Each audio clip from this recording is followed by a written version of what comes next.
La préfète d'Ille-et-Vilaine avait prévenu hier, elle souhaite que les occupations de ronds-points par les gilets jaunes cessent. Aujourd'hui, des opérations de démantèlement des points d'action ont donc eu lieu. Alors que les parlementaires débattent à l'Assemblée nationale sur les mesures d'urgence, des gilets jaunes réaffirment leur détermination à poursuivre le mouvement. Stéphanie Labrousse, Jean-Michel Piron. Un rond-point aux abords de Cesson-Sévigné et ce campement de gilets jaunes que les forces de l'ordre sont venues évacuer.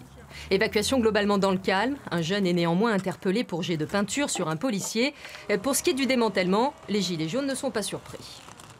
On s'y attendait, on avait été prévenus une demi-heure avant, entre une demi-heure et une heure. 3 policiers qui sont venus pour nous prévenir qu'ils arrivaient. Donc ceux qui étaient ici nous ont appelés, nous Longchamp. On est venu les soutenir. Et là, du coup, on va retourner au Longchamp défendre notre QG. Le QG en question est de l'autre côté de Cesson, sur cette zone de covoiturage où les gilets jaunes s'attendent à une évacuation imminente.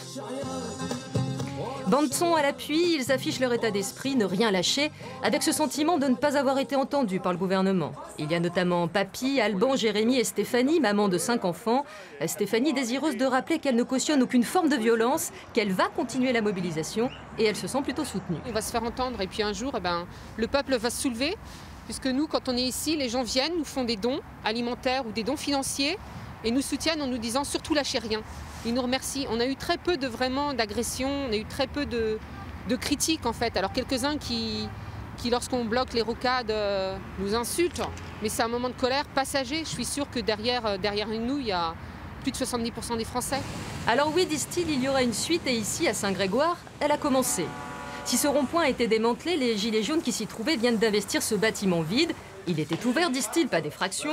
Local devenu maison citoyenne des gilets jaunes, où la mobilisation va continuer à s'écrire. Par une maison de l'information, de débat, avec à disposition de tout le monde un cahier de doléances où chacun pourra s'exprimer.